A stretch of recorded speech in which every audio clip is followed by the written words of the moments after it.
বাংলাদেশ থেকে যারা new student Japan আসবেন, অনেকেরই আপনার একটা প্রশ্ন থাকে যে বাংলাদেশ থেকে কোন কাজ শিখে আসলে আপনার জাপান কাজে লাগবে?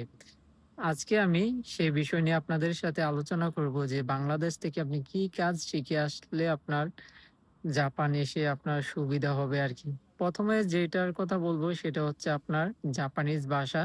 অবশ্যই আপনি জাপানিজ ভাষাটা শিখে আসবেন ভালো করে। ২ নাম্বার হচ্ছে আপনি ড্রাইভিং লাইসেন্স। জাপানে আসার আগে ৪ থেকে ৫ মাস আগে বাংলাদেশে আপনি ড্রাইভিং লাইসেন্স করে নিবেন। ড্রাইভিংটা খুব ভালোভাবে শিখে নিবেন।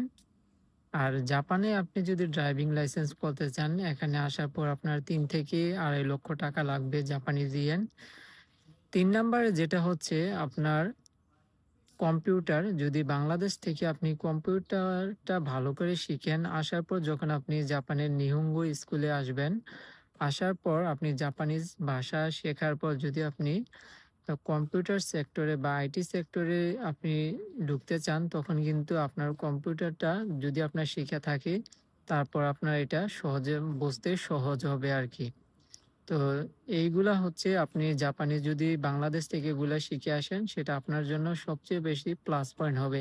আর ৪ নাম্বার যেটা হচ্ছে জাপান বাংলাদেশ থেকে যদি আপনি চুল কাটা শিখে আসতে পারেন, তাহলে আপনি কিন্তু জাপানে আসার পর আপনি ঘরে বসে ইনকাম করতে পারবেন। এটা হচ্ছে আপনার একটা প্লাস